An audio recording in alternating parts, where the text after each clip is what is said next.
నమస్తే అండి. హరహర మహాదేవ శంభో శంకర. శ్రీశైలం దగ్గర సిద్ధరామప్ప కొలను అని చెప్పి ఒక కొలను ఉంటుంది అడవుల్లో. దేవాలయానికి దగ్గరలోనే ఉంటుంది. సిద్ధరామప్ప లోయ అని చెప్పి కూడా పిలుస్తారు. మనం ఇప్పుడు ఆ సిద్ధరామప్ప కథ ఇందులో చెప్పుకోబోతూ ఉన్నాం. పరమ శివభక్తుడు, అమాయకమైన శివభక్తుడు సిద్ధరామప్ప. మీరు ఈ సిద్ధరామప్ప కథ వింటే, లేదు శ్రీశైలం వెళ్ళినప్పుడు ఆ సిద్ధరామప్ప కొలను చూస్తే మీకొకటి గుర్తు రావాలి. మాతాచ పార్వతీ పితాదేవో మహేశ్వర బాంధవా శివభక్తాశ్చ అన్నారు. అందులో ముఖ్యంగా మాతాచ పార్వతీ పితాదేవో మహేశ్వర, ఇది బాగా గుర్తుపెట్టుకోండి. పార్వతీ పరమేశ్వరులను అక్కాబావలుగా స్మరించి తరించిన భక్తుడు సిద్ధరామప్ప. ఆయనకే తెలియకుండా స్మరించి తరించాడు. తెలియకుండా స్మరించిన శివుడు తరింపజేస్తాడు అని చెప్పడానికి ఈ సిద్ధరామప్ప కథ ఒక తార్కాణం. పరమేశ్వరుణ్ణి కుమారుడుగా భావించిన బెజ్జమహాదేవి గారున్నారు. పరమేశ్వరుణ్ణి గురువుగారుగా భావించిన ఋషులున్నారు. పరమేశ్వరుడు దక్షిణామూర్తి స్వరూపంలో ఉంటాడు. పరమేశ్వరుణ్ణి భర్తగా భావించిన వాళ్ళున్నారు. పరమేశ్వరుణ్ణి తాతయ్యగా భావించిన వాళ్ళున్నారు. పరమేశ్వరుణ్ణి బంధువుగా భావించిన వాళ్ళున్నారు. యద్భావం తద్భవతి, యద్భావం తద్భవతి గుర్తుపెట్టుకోండి. 12వ శతాబ్దానికి చెందినటువంటి కథ. అయితే ఈ సిద్ధరామప్పది మహారాష్ట్ర అని చెప్పి కొంతమంది, కర్ణాటక అని చెప్పి కొంతమంది అంటూ ఉంటారు. 12వ శతాబ్దంలో కనుక తీసుకొని చూస్తే మహారాష్ట్రలో కొంత భాగం, కర్ణాటకలో కొంత భాగం కలిసే ఉండేవి. ఆ తర్వాత రాష్ట్రాలుగా విభజించిన తర్వాత కొన్ని ప్రాంతాలు ఇటు, కొన్ని ప్రాంతాలు అటు వెళ్ళాయి. మరి ఇప్పటి ఉన్నటువంటి మ్యాప్స్ తీసుకొని చూస్తే ఏ ప్రాంతానికి చెందినవాడు అనేది కూడా ఒక చర్చ ఉంది. అయితే సిద్ధరామప్ప కథలో సిద్ధరామప్ప కొలను, సిద్ధరామప్ప లోయ, దానికి సంబంధించిన చర్చ ఏం లేదు. ఎవరైనా కథ ఒకటే రకంగా చెప్పాల్సిందే. ఒక ఊళ్ళో ఒక బ్రాహ్మణుడు సోమయాజి ఉన్నాడు. యజ్ఞాలు చేశాడు, యాగాలు చేశాడు. ఆయనకు ఒక కుమారుడు ఉన్నాడు. ఆ కుమారుడి పేరు సిద్ధరామప్ప. అయితే ఈ సిద్ధరామప్పకు 7 ఏళ్ల వయస్సు వచ్చేసరికి తండ్రి మరణించాడు. వీడికి అప్పుడే కాస్త బుద్ధి తెలుస్తోంది. తండ్రి మరణించాడు. ఇక తల్లి పరిస్థితి ఏంటో ఊహించుకోండి. తల్లి కొడుకు ఇద్దరు ఒక చిన్న ఇంట్లో ఉండేవాళ్ళు. పేదరికము, ఏదో ఉన్న దాంట్లో తింటూ అలా కాలం గడుపుతూ ఉండేవాళ్ళు. ఒకరోజు ఏమైందంటే, ఈ సిద్ధరామప్ప స్నేహితులు ఊళ్ళో ఉంటారు కదా గ్రామంలో, వాళ్ళందరూ కలిసి కూర్చొని ఏదో ఆడుకుంటూ ఉన్నారు. అప్పటికే సాయంత్రం అయ్యింది, 6 అలా అయ్యింది. అయినా సరే ఊళ్ళల్లో పిల్లలు ఆడుకుంటూ ఉండేవాళ్ళు. ఇప్పుడంటే పిల్లలు ఎవరు కలవడం లేదు, అందరూ సెల్ ఫోన్లో ఉన్నారు కాబట్టి పిల్లలు కలిసి కూర్చొని మాట్లాడుకోవడం, ఆడడం అనేది బాగా తగ్గిపోయింది. ఇప్పుడు 2-3 పిల్లలు కలిసి కూర్చున్నా వీడి చేతిలో ఒక సెల్ ఫోన్ ఉంటుంది, వాడి చేతిలో ఒక సెల్ ఫోన్ ఉంటుంది. వీడేదో ఆడుతుంటాడు, వాడేదో ఆడుతుంటాడు. ఒకటితో ఒకడు పిల్లోడు 1 గంట సేపు మాట్లాడడం మీరు ఎప్పుడు చూడలేరు, ఇక చూడలేరేమో.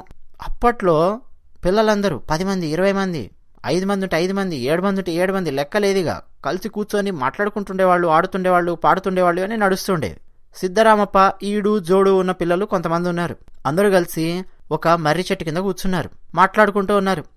ఏం చెప్పుకుంటారు? దయ్యాల కథలు, లేకపోతే పాముల కథలు, లేకపోతే దొంగల కథలు, ఇట్లాంటివే కదా మాట్లాడుకుంటూ ఉన్నారు. ఆ తర్వాత దీపావళి పండగ మీదకి చర్చ వెళ్ళింది. అందులో ఒక పిల్లవాడు అన్నాడు, అరే ఈ దీపావళి పండగకి మా అక్క బావ వస్తున్నారా, మా ఇంట్లో కజ్జికాయలు చేస్తోంది మా అమ్మ, మా పిన్ని, మా అమ్మ వీళ్ళందరూ కలిసి ఇంకా చాలా చాలా పిండి వంటలు చేయబోతున్నారు. రేపు చక్కిలాలు చేస్తారట, ఎల్లుండి కారపూస చేస్తారట. మా బావకు అసలే సున్నుండలంటే చాలా ఇష్టం, అవి కూడా చేస్తుందట మా అమ్మ. మా అక్క బావ దీపావళి పండగకు వస్తారు, అన్నీ తింటాం, పండగ చేసుకుంటాం. పిల్లోడు చెప్తున్నాడు. మరో పిల్లోడు కూడా, అరే నీకు తెలుసు కదా నాకు 2 అక్కయ్యలు ఉన్నారు, పెద్ద బావ పెద్ద అక్క ఏమో చాలా దూరంలో ఉంటారు, చిన్నక్క చిన్న బావ ఏమో చాలా దగ్గరలో ఉంటారు. మొత్తానికి వాళ్ళిద్దరు కూడా వస్తున్నారు. మా పెద్ద బావ వచ్చేటప్పుడు నాకు అబ్బో రంగురంగుల బట్టలు తీసుకొస్తాడు. వాళ్ళ ఊళ్ళో ఆట బొమ్మలుంటాయి, చెక్క గుర్రం ఉంటుంది, ఎగిరే బొమ్మలు ఇంకా చాలా చాలా ఉంటాయట, అవన్నీ కూడా తీసుకొస్తాడట మా బావ నా కోసము. మా అక్క మా బావ వస్తారు, అందరం కలిసి భోజనం చేస్తాం, అందరం కలిసి ఆడుకుంటాం. అబ్బో మా బావ కూడా నాతో ఆడతాడు, చాలా చాలా ఆటలు వచ్చు మా బావకు, చదరంగం కూడా నాకు నేర్పిస్తాడు, మా ఇంట్లో కూడా పిండి వంటలు తయారు చేస్తున్నారని చెప్పి ఇంకోటి చెప్పాడు. ఇక ఒకడు చెప్తూ ఉన్నారు. అప్పుడు సిద్ధరామప్ప తను కూడా అన్నాడు, దీపావళి పండక్కి మా అక్క మా బావ కూడా వస్తున్నారా, నాకు కొత్త బట్టలు తీసుకొని వస్తారు, నా కోసం వాళ్ళు కూడా బొమ్మలు తీసుకొని వస్తున్నారు, మా ఇంట్లో కూడా పిండి వంటలు చేస్తారు, మేం కూడా తింటాము అని వీడన్నాడు. సిద్ధరామప్పకు అక్క బావ లేరు. ఇదంతా విని అక్కడున్న పిల్లల్లో కొంతమంది నవ్వారు. అరే నీకు అక్క బావ ఎక్కడున్నారా, నువ్వు ఒక్కడవే కదా అని చెప్పి అన్నారు. లేదు లేదు నాకు అక్క బావ ఉన్నారని చెప్పి వీడు అన్నాడు. ఆ సర్లే వచ్చినప్పుడు చూద్దాంలే, ఇంకా మనం ఇక్కడ ఈ చెట్టు కింద ఎక్కువసేపు కూర్చున్నామంటే అసలే చీకటి పడుతోంది, ఈ చెట్టు మీద ఉంటుంది ఒక అక్క, శాకిని పిశాచం అని చెప్పి పిలుస్తారట, ఆ అక్క వచ్చే అవకాశం ఉంది, పదండి రాని ఒకడు అన్నాడు. మొత్తానికి అందరూ ఇళ్ళకి వెళ్ళారు. వచ్చేటప్పుడు కొంతమంది పిల్లలు సిద్ధరామప్పని ఆట పట్టించారు. నీకు అక్క బావా లేరు, నీకు అక్క బావా లేరు, ఆ చెట్టు మీద ఉందే శాకిని పిశాచం, అదే వస్తుంది మీ ఇంటికి, అదే మీ అక్క, ఆట పట్టించారు. మొత్తానికంటే సిద్ధరామప్ప ఇంటికి వచ్చి తల్లి దగ్గర కూర్చున్నాడు.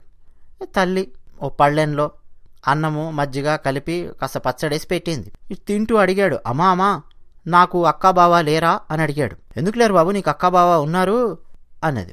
వీడు ఏడుస్తున్నాడు అనే విషయం అర్థమైంది తల్లికి. మరి మన ఇంటికి రారా అన్నాడు. చాలా దూరంలో ఉంటారు బాబు మీ అక్క బావా, అసలే మీ బావా చాలా చాలా పనులు చేస్తుంటాడు, చాలా బిజీగా ఉంటాడు, రాడు, అంత సులభం కాదు వాళ్ళు రావడం అని చెప్పి తల్లి అన్నది. ఎక్కడుంటారు అన్నాడు. శ్రీశైలంలో ఉంటారు, అడవి మధ్యలో ఉంటుంది, అక్కడుంటారు అని చెప్పింది తల్లి. ఓహో అలాగా, పండక్కి మరి వాళ్ళను పిలుద్దామా అన్నాడు. నేను కూడా పిలిచాను నాయన చాలాసార్లు, కానీ పనులుంటాయి వాళ్లకు, మనమే ఎప్పుడన్నా కుదిరినప్పుడు వెళదాంలే అక్కడికి అని చెప్పి తల్లి అంది, ఏదో మాట మార్చడానికి. వీడేమో చాలా సీరియస్గా ఆలోచిస్తున్నాడు పిల్లవాడు. నేను వెళ్తానమ్మా, నేను వెళ్ళి అక్కను బావను తీసుకొని వస్తాను అన్నాడు. వద్దురా వద్దొద్దు, నువ్వు వెళ్ళి తీసుకురాలేవు, అడవి కీకారణ్యము, పెద్ద పెద్ద పులులు, తోడేళ్ళు, ఎలుగుబంట్లు, గద్దలు, సర్పాలు చాలా ఉంటాయి, వద్దు, దొంగల భయం కూడా ఉంటుంది, పైగా మీ అక్క మీ బావ వాళ్ళిద్దరూ బాగా ధనవంతులు, వాళ్ళు అక్కడి నుంచి ఇక్కడికి రావాలన్నా దొంగల భయం కూడా ఉంటుంది, వాళ్ళ దగ్గర చాలా డబ్బులుంటాయి, ఇవన్నీ ఏదో చెప్తోంది తల్లి. ఇంటూ అక్క బావకు పిల్లలు ఉన్నారా అన్నాడు వీడు. ఉన్నారు నాయన, ఇద్దరున్నారు, ఒక ఆయన పేరు గణేశుడు, ఇంకొక ఆయన పేరు కుమారస్వామి అని చెప్పింది. ఓహో అక్క బావ ఉన్నారు, అక్క బావ ధనవంతులు, అక్కడెక్కడో శ్రీశైలంలో ఉన్నారు, వాళ్ళకి ఇద్దరు పిల్లలు ఉన్నారు, మరి నేను ఇంతవరకు చూడలేదే అని చెప్పి వీడు అనుకున్నాడు. తల్లేమో శ్రీశైల భ్రమరాంబ ఆమె గురించి, శ్రీశైల మల్లికార్జునుడు ఆయన గురించి, గణపతి కుమారస్వామి వాళ్ళ గురించి చెప్తోంది తల్లి. సిద్ధరామప్పకి అర్థం కాలేదు. నిజంగానే అక్కా బావ ఉన్నారు, వాళ్ళకి ఇద్దరు పిల్లలు ఉన్నారు, అక్కా బావ ధనవంతులు అని చెప్పి ఫిక్స్ అయిపోయాడు. నిర్ణయం తీసుకున్నాడు, నేను వెళ్తాను అని అన్నాడు. వద్దురా వద్దు, ఎక్కడికి వెళ్తావు, కష్టము అని చెప్పి తల్లి చెప్పింది. 2-3 సార్లు అడిగాడు, 2-3 సార్లు అదే చెప్పింది. మొత్తానికి భోజనం చేసి నిద్రపోయాడు. ఉదయం తల్లి లేచి చూసేసరికి సిద్ధరామప్ప ఇంట్లో లేడు. బయలుదేరి వెళ్ళిపోయాడు. ఎటు వెళ్ళాడో తెలియదు, ఇంట్లో లేడు, పక్కింట్లో లేడు, ఊరంతా వెతికింది తల్లి, అక్కడ కనిపించలేదు. శ్రీశైలానికి బయలుదేరి వెళ్ళాడు. ఇప్పుడు అంటేనండి ఇగో ఈ రూట్లో వెళ్ళుండొచ్చు, ఈ రూట్లో వెళ్ళుండొచ్చు అని చెప్పి ఏమన్నా తెలుస్తుంది శ్రీశైలానికి. రోడ్డు సౌకర్యాలు, రవాణా సౌకర్యాలు ఇవన్నీ ఉన్నాయి కాబట్టి. నేను చెప్తున్న కథ 12వ శతాబ్దంలో జరిగింది, 12th century. ఆ రూటు ఈ రూట్ అని లేదు, కొండల్లో లోయల్లో పడి వెళ్ళిపోతున్నాడు, శ్రీశైలానికి వెళ్ళాలి. మా అక్క మా బావ, ఇక తల్లి అక్క బావ పేర్లు కూడా చెప్పింది. అక్క పేరు భ్రమరాంబ, బావ పేరు మల్లికార్జునుడు. బహుశా మల్లికార్జున శాస్త్రి, మల్లికార్జున శర్మనో ఏదో అనుకొని ఉంటాడు, ఎందుకంటే ఈ పిల్లోడు కూడా బ్రాహ్మణుడే కాబట్టి. నడుచుకుంటూ వెళ్తున్నాడు. మధ్యలో క్రూర మృగాలు, వాటి శబ్దాలు వినిపిస్తూ ఉన్నాయి. మధ్య మధ్యలో ఆగుతున్నాడు, చెట్ల తొర్రల్లో దాక్కుంటున్నాడు. అక్క బావ వాళ్లనే తలుచుకుంటున్నాడు, వెళ్తున్నాడు. మధ్యలో శివభక్తుల బృందం ఒకటి కనిపించింది, గుంపు. వాళ్ళు ఈ పిల్లవాడిని చూశారు. ఈ పిల్లవాడు బహుశా ఏదో ఒక గుంపుతో కలిసి వచ్చి ఉంటాడు, తప్పిపోయి ఉండొచ్చు, ఏ దొంగలో క్రూర మృగాలో వచ్చినప్పుడు బహుశా అటు ఇటు పరిగెత్తుంటారు, అందులో ఈ పిల్లవాడు బహుశా మిస్ అయి ఉండొచ్చు. శ్రీశైలానికే వెళ్తున్నాం కాబట్టి, ఇక ఈ దారిలో వెళ్ళే వాళ్ళందరూ శ్రీశైలానికి వెళతారు కాబట్టి అక్కడికి వెళ్ళి చూద్దామని చెప్పి అనుకున్నారు. సరే నువ్వు కూడా మాతో రా బాబు అన్నారు. మొత్తానికైతే నడవక తప్పదు, ఎవరేమి ఎత్తుకోరు కదా, తెలిసిన వాళ్ళు ఎవరు లేరు, నడవాల్సిందే. కానీ కొన్ని కష్టాలు మాత్రం తీరాయి. అప్పటి వరకు తిండికి ఇబ్బంది పడుతూ ఉన్నాడు, ఇప్పుడు వాళ్లతో పాటు వస్తున్నాడు కాబట్టి శివభక్తులు, వాళ్ళు పూజ చేసేటప్పుడు పూజ చేస్తున్నాడు, వాళ్ళు భజన చేసేటప్పుడు భజన చేస్తున్నాడు, వాళ్ళు ఇంత అన్నం పెడితే తింటున్నాడు, వాళ్ళతో పాటు కాస్త పని చేస్తున్నాడు, 4 గంటలు తోమడము, వాళ్ళకి కావాల్సిన చిన్నపిల్లాడు కదా, మరీ చిన్నపిల్లాడు కాబట్టి ఏం పనులు చెప్పలేదు, తనే ఏదో సహాయం చేస్తున్నాడు. వంట చేయాలి అనుకున్నప్పుడు కర్ర పుల్లలు ముక్కలు అవన్నీ ఏరుకొని వస్తుంటారు కదా కావాల్సినవి, పాపం ఇతను కూడా అక్కడున్న పిల్లలతో కలిసి ఏరుకొని వస్తున్నాడు. మొత్తానికి అందరూ కలిసి ఇక అలా రోజుల తరబడి శివనామస్మరణ చేస్తూ శ్రీశైలానికి చేరుకున్నారు ఆ బృందం వాళ్ళు. వాళ్ళు ఒక సత్రంలో దిగి ఆ పిల్లవాడికి చెప్పారు, బాబు మీ వాళ్ళు ఎవరన్నా కనిపిస్తే వెళ్ళు, చూడు, మాట్లాడు, లేదనుకో ఇక్కడికే రా, ఇగో ఈ సత్రం చూస్తున్నావు కదా, దేవాలయానికి దగ్గరలో ఉంది, కనిపిస్తోంది కదా, ఇక్కడికే రా, లేదు మాతో పాటు దర్శనానికి వస్తావంటే మాతో పాటు రా అన్నారు. లేదండి లేదు నేను ఎత్తుక్కుంటాను మా వాళ్ళని అన్నాడు. సరే అన్నారు వాళ్ళు. ఈ సిద్ధరామప్ప బయటికి వచ్చి అక్కడ ప్రసాదాలమ్మే ఒక దుకాణం ఉంది, అక్కడ నిలబడ్డాడు. అయితే ఆ షాపు ఆయనకు ఏం అర్థం కాలేదు. అక్క బావ అంటాడు, మల్లికార్జునుడు అంటాడు, భ్రమరాంబ అంటాడు, ఏదో అడుగుతున్నాడు అని చెప్పి బహుశా వీళ్ళు అక్క బావ ఇతన్ని తీసుకొని వచ్చారేమో, ఇతను తప్పిపోయాడేమో, ఏ దేవాలయం లోపలికి వెళ్ళుంటారు, మల్లికార్జునుడు భ్రమరాంబ అంటున్నాడు కాబట్టి అని ఆయన అర్థం చేసుకొని బాబు అదిగో అదే మల్లికార్జున స్వామి వారి దేవాలయం, అక్కడికి వెళ్ళు అని చెప్పి చేయి చూపించాడు. సరే అక్కడున్నాడేమో మా బావ అని చెప్పి నడుచుకుంటూ దేవాలయం వైపు వెళుతూ మళ్ళీ సందేహం వచ్చి మళ్ళీ ఒకసారి కన్ఫర్మ్ చేసుకుందామని రోడ్డు మీద నుంచి ఒక ఆయన నడుచుకుంటూ వస్తుంటే, ఏమండి మల్లికార్జునుడు భ్రమరాంబ ఎక్కడున్నారండి అని చెప్పి అడిగాడు ఒక ఆయన్ని. ఎక్కడున్నారు అని చెప్పి అడుగుతున్నాడు ఏంటి అని చెప్పి ఆయన, అదిగో బాబు ఇదిగో ఇదే అని చెప్పి చూపించాడు దేవాలయం వంక. నడుచుకుంటూ దేవాలయం లోపలికి వెళ్ళిపోయాడు. ఆ దేవాలయాన్ని చూశాడు. బ్రహ్మాండమైన దేవాలయం. ఇక వీళ్ళ ఊళ్ళో కూడా ఉంది కానీ ఏదో చిన్న దేవాలయం. ఈ దేవాలయాన్ని చూసి బహుశా మా బావ ఇక్కడ ఎగ్జిక్యూటివ్ ఆఫీసర్గా పనిచేస్తున్నాడేమో అనుకున్నాడు. ఎగ్జిక్యూటివ్ ఆఫీసర్ అని ఇప్పుడు మనం పిలుస్తున్నాం కానీ అప్పుడు కూడా కార్యనిర్వహణ అధికారులు, పెద్ద పెద్ద అధికారులు, అవన్నీ తెలియవు ఈ అబ్బాయికి పేర్లు, కార్యనిర్వహణ అధికారి, ఎగ్జిక్యూటివ్ ఆఫీసర్ అని. కానీ ఏదో పెద్ద పోస్ట్లో ఉన్నాడు మా బావ. మా అమ్మ చెప్పింది కదా ధనవంతులు అని చెప్పి, అందుకని ఇక్కడేదో పెద్ద పదవిలో ఉండి ఉంటాడు అనుకున్నాడు. మరి కాసేపు అయిన తర్వాత ప్రసాదాలు అవన్నీ కూడా ఇస్తూ ఉన్నారు. బహుశా ఈ ప్రసాదాలు వీటన్నింటి మీద ఆజమాయిషి మా బావదే ఉందేమో అనుకున్నాడు. కాసేపు అటు ఇటు వెళ్ళి తిరిగి, లేదు మేము బ్రాహ్మణులం కాబట్టి మా బావ ఇక్కడ ఏదో పూజారులలో ఒక పూజారి అయ్యి ఉండొచ్చు, బహుశా పెద్ద పూజారి అయ్యి ఉండొచ్చు, ప్రధాన అర్చకుడు అని చెప్పి అనుకున్నాడు. ఏం చేస్తాడబ్బా మా బావ ఇక్కడ ఏంటి అని చెప్పి అనుకున్నాడు. మరి మా అక్క ఎక్కడుంటుంది, అక్క బావ ఇద్దరు ఇందులోనే ఉంటారు అని చెప్తున్నారే వీళ్ళు అని అనుకున్నాడు. నడుచుకుంటూ వెళ్ళాడు. ఎక్కడికి వెళ్ళాలి అర్థం కాలేదు. భక్తులందరూ నడుస్తూ ఉంటే క్యూ లైన్ ఏంటి అనేది అర్థం అయ్యింది. మనం ఎప్పుడైనా తిరుమల కానీ శ్రీశైలం కానీ పెద్ద పెద్ద దేవాలయాలకు వెళ్ళినప్పుడు ఆ దేవాలయ ప్రాంగణం దాకా వెళతాం, ఆ తర్వాత మనకు అర్థమైపోతుంది ఎటు వెళ్ళాలో. ఆ క్యూ కదులుతూ ఉంటే అందరూ వెళ్ళి క్యూ లైన్లో ఎటైతే జాయిన్ అవుతూ ఉంటారో మనకు చాలా సులభంగా అర్థమవుతుంది. ఎంత పెద్ద దేవాలయమైనా దేవాలయం లోపలికి ఎలా వెళ్ళాలి, బయటికి ఎలా రావాలి అన్న విషయం మాత్రం ఖచ్చితంగా అర్థమవుతుంది మన భారతదేశంలో. అలా ఉంటుంది. అయితే నడుచుకుంటూ వెళ్ళాడు. ఎక్కువ క్యూ కూడా ఏం లేదు. మెడబట్టి తోసేయడం కానీ నడవండి అనేవాళ్ళు కానీ ఎవరు లేరు, తక్కువే ఉంది. లోపలికి వెళ్ళాడు. ఆ ప్రధాన అర్చకుడు ఆయన ఈ పిల్లవాడిని చూసి, పిల్లవాడు వెనక ఎవరున్నారు అబ్బా అని చూస్తే ఎవరు లేరు. బహుశా శ్రీశైలంలోనే ఉన్న పిల్లవాడేమో ఇలా వచ్చాడేమో గుడికి అని చెప్పి ఆయన అనుకున్నాడు.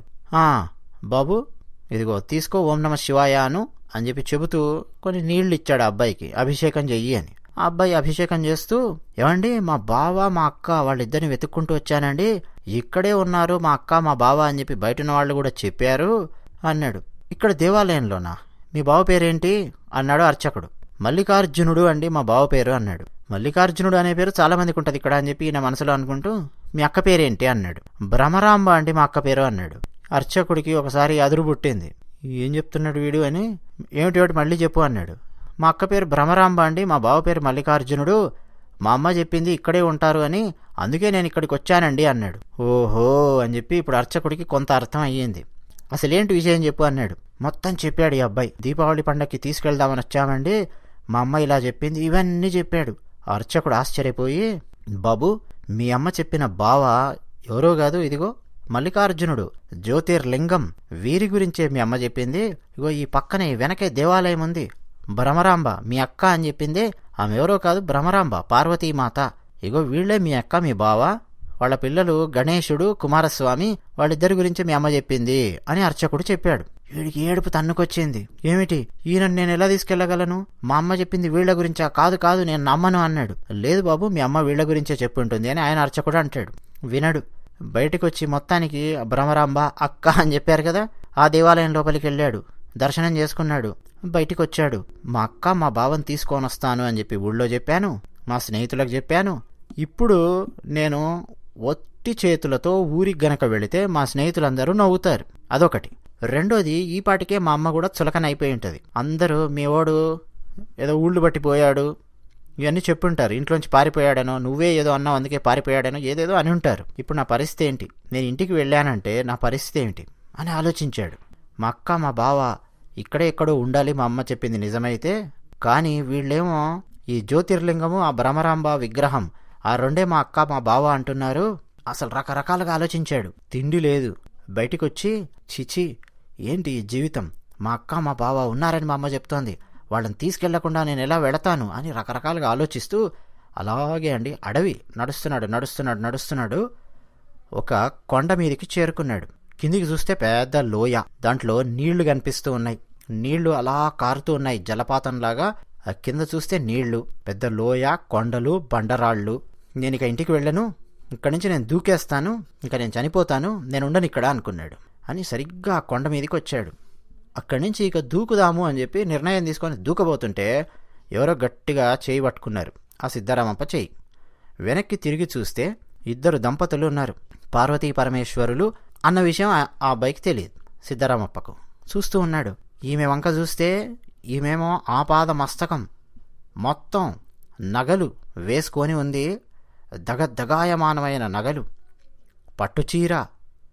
ఆమె చూస్తేనే ఆమెను ఆహా ఎంత ధనవంతురాలు ఈమె అని చెప్పి అనిపిస్తుంది. ఎక్కడ చూసినా వంకీలు, కుండలాలు, భుజకీర్తులు, వడ్డాణము, మొత్తం స్వర్ణము, నగలు, మణులు మెరిసిపోతోంది. ఆమె పక్కనున్న ఆయనను చూస్తే ఆయన ధనవంతుడిలాగా ఉన్నాడు. పట్టు పీతాంబరాలు కట్టుకొని ఆయన కూడా నగలేసుకొని, నిజానికి ఆయన నగలి ఏంటో కాదు, సర్పాలు. ఆయన పరమశివుడు ఏంటంటే కావాల్సినప్పుడు ఆయన మెడలో ఉన్న సర్పాలన్నింటినీ నగల్లాగా ఆయనే మార్చుకుంటూ ఉంటాడు. మీరు శ్రీనాథుడు రాసిన ఆ పార్వతి ఆ తపస్సు చేయడము, ఆ కుమార సంభవము అవన్నీ కూడా ఒకసారి చదివితే, అంతెందుకు కాళిదాసు రాసిన దాంట్లో కూడా చాలా చమత్కారంగా రాస్తాడు కాళిదాసు కూడా. పరమశివుడు పార్వతీదేవిని వివాహం చేసుకోవడానికి బయలుదేరబోతూ ఉంటే అందరూ వాళ్ళ వాహనాలు ఎక్కుతూ ఉన్నారు.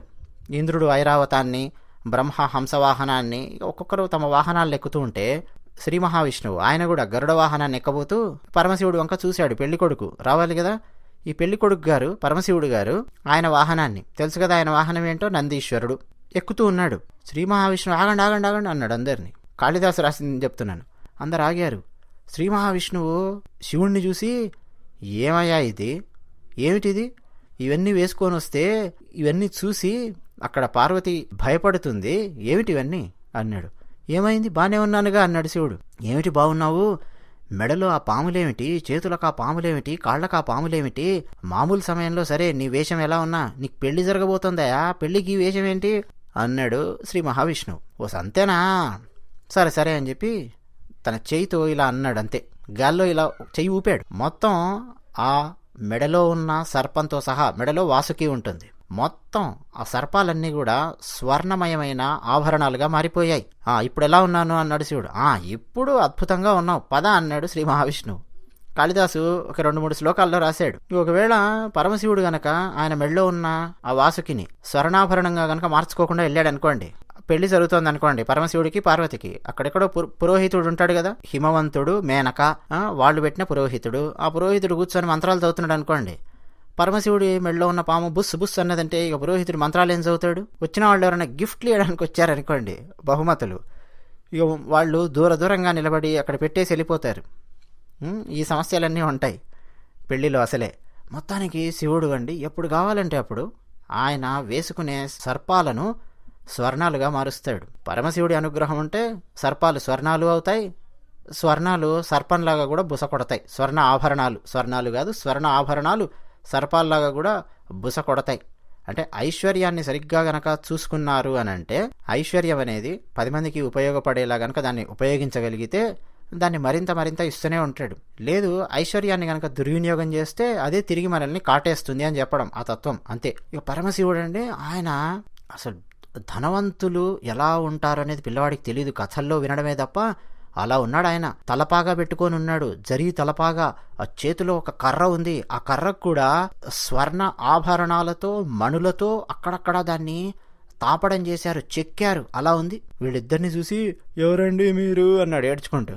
అంటే సోమయాజులు గారి అబ్బాయి ఇక్కడికి వచ్చాడని చెప్పి విన్నాము, వెతుకుతున్నాం వాడిని అని చెప్పి ఆవిడ చెప్పారు పార్వతీమాత. సోమయాజుల అబ్బాయి అంటే నేనే అన్నాడు. నువ్వా, నీ పేరేంటి అంది ఆమె. నా పేరు సిద్ధరాముడు అన్నాడు. ఓరి నువ్వేనారా, నేను రా మీ అక్కను అన్నది ఆమె. వీడు ఆశ్చర్యపోయి చూస్తున్నాడు. మీరిక్కడ ఎవరు లేరు అని చెప్పి చెప్తున్నారు అక్కడ దేవాలయం లోపలికి వెళితే అన్నాడు. వాళ్లకు తెలియదేమోరా, మమ్మల్ని చాలా పేర్లతో పిలుస్తూ ఉంటారు, బహుశా వాళ్ళకి అర్థం కాలేదేమో నువ్వు అడిగింది. నేనేరా మీ అక్కను, భ్రమరాంబను, ఇగో మీ బావ ఈయన్నే మల్లికార్జునుడు అన్నది. మీరే మా అక్క మా బావ అని చెప్పి గ్యారంటీ ఏంటి అన్నాడు. గ్యారంటీ ఏంటి అంటే ఆధార్ కార్డు ఉందా, పాన్ కార్డు ఉందా అడుగుతారు కదా, అడ్రస్ ప్రూఫ్లు ఏంటి అన్నాడు. అప్పుడు వెంటనే ఆమె, నువ్వు నన్ను అడుగు, ఊరికి సంబంధించినవి కానీ ఇంటికి సంబంధించినవి ఏమన్నా అడుగు, నేను చెప్తాను కానీ అన్నది. వీడు అడగడం మొదలుపెట్టాడు.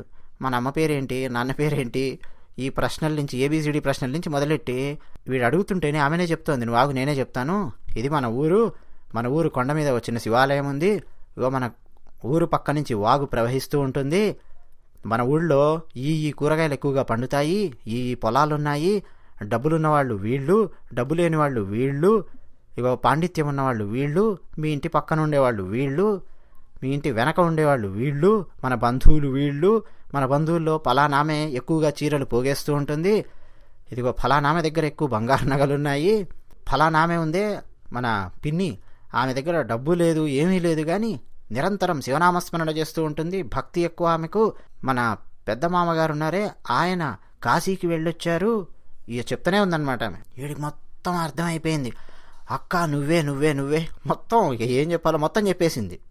వీడికి తెలిసిన జ్ఞానమే కొంత, ఊరికి సంబంధించింది, చిన్నపిల్లాడు కదా వాడికి ఎన్ని తెలుసో అన్నీ చెప్పేసింది. ఇక ఇప్పుడు బావ ఆయన కూడా చెప్పాడు, అరే ఈ పెళ్లిలో ఇలా అయ్యిందిరా, ఇవన్నీ ఆయన చెప్పాడు.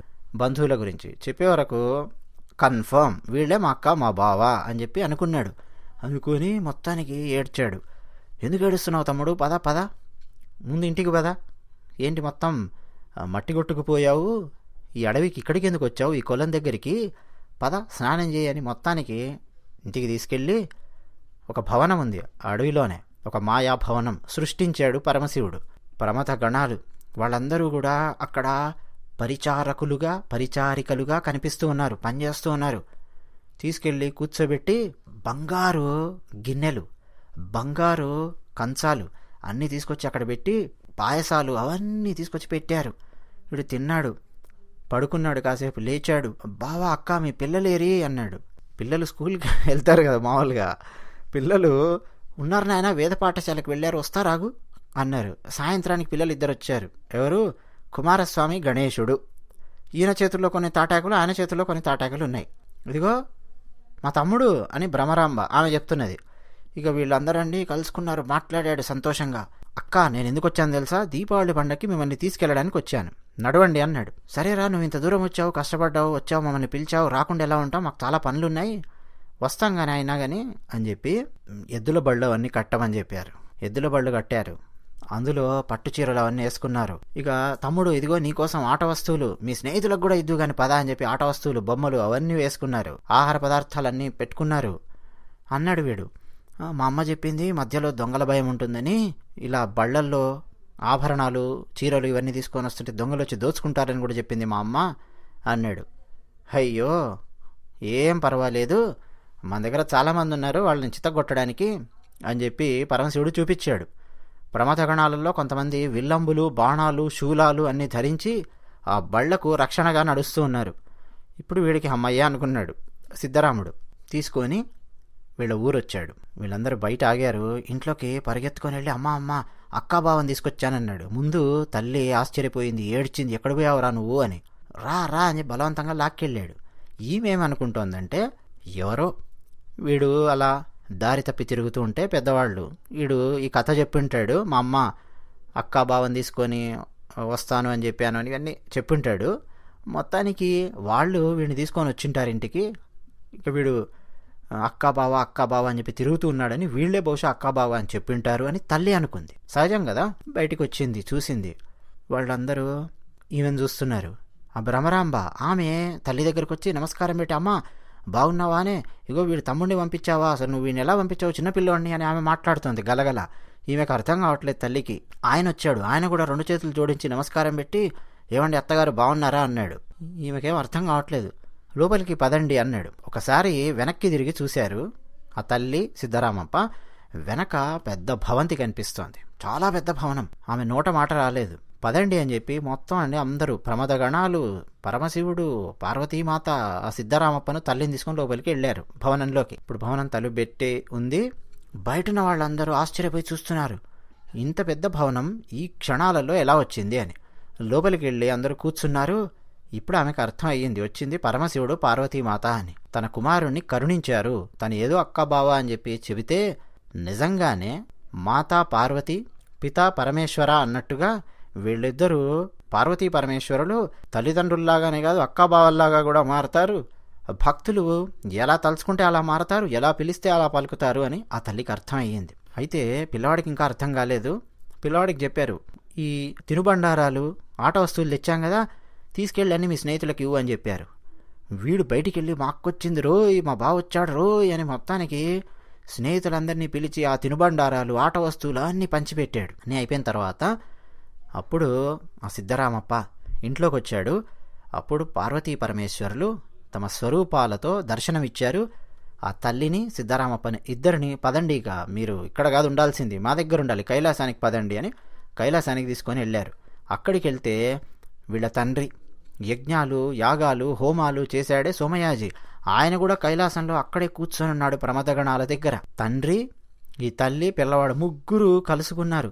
ఈ ముగ్గురు అండి నిరంతరం శివుని సేవలో, ఆ పార్వతీ పరమేశ్వరుల సేవలో కైలాసంలో గడిపారు. ఇది కథ, సిద్ధరామప్ప కథ. చిన్న పిల్లవాడు అమాయకుడైన శివభక్తుడు, అతని కథ. ఇప్పటికీ మీరు శ్రీశైలం వెళితే అక్కడ సిద్ధరామప్ప కొలను అని కొలను ఉంటుంది. ఇంగ్లీష్లో కూడా రాస్తారులేండి, సిద్ధరామప్ప ట్యాంక్ అని చెప్పి రాస్తారు, సిద్ధరామప్ప ట్యాంక్ ఏదో ఉంటుంది రాస్తారు. అలాగే సిద్ధరామప్ప వ్యాలీ అని చెప్పి రాస్తారు. మీరు సిద్ధరామప్ప కొలను అన్నా, సిద్ధరామప్ప కొండ అన్నా, సిద్ధరామప్ప లోయ అన్నా, సిద్ధరామప్ప చెరువు అన్నా, సిద్ధరామప్ప బావి అని ఇక మీ ఇష్టం ఏ పేరుతో పిలుస్తారు పిలవండి, వాళ్ళు మీకు చూపిస్తారు. ఒకవేళ 2-3 బావులకు కావాలని చెప్పి ఈ మధ్య కొత్తగా కట్టే వాటికి సిద్ధరామప్ప సిద్ధరామప్ప అని పేరు పెట్టారనుకోండి, అది కాదు. అది సరిగ్గా కనుక్కోండి, సిద్ధరామప్ప కొలను ఎక్కడుంది అని చెప్పి కనుక్కొని మరీ వెళ్ళి శ్రీశైలం వెళ్ళినప్పుడు సమయం ఉంటే మీరు దర్శించుకోండి. ఇతిహాసం ఛానల్లో చెప్పిన ఈ కథను ఒకసారి గుర్తు చేసుకోండి. వీడియో నచ్చితే లైక్ కొట్టండి, నచ్చకపోతే డిస్లైక్ కొట్టండి. మీరేమనుకుంటున్నారో మీ అభిప్రాయాలను ఇతిహాసం ఛానల్ కామెంట్ సెక్షన్లో రాయండి. ఇంకా పరమశివ భక్తుల కథలు చాలా చాలా వస్తాయి, శివరాత్రి సందర్భంగా వస్తాయి, ఇంకా వస్తూనే ఉంటాయి. తప్పకుండా చూస్తారని చెప్పి ఆశిస్తూ అందరూ ఒకసారి చెప్పండి, హర హర మహాదేవ శంభో శంకర. ఓం నమః శివాయ.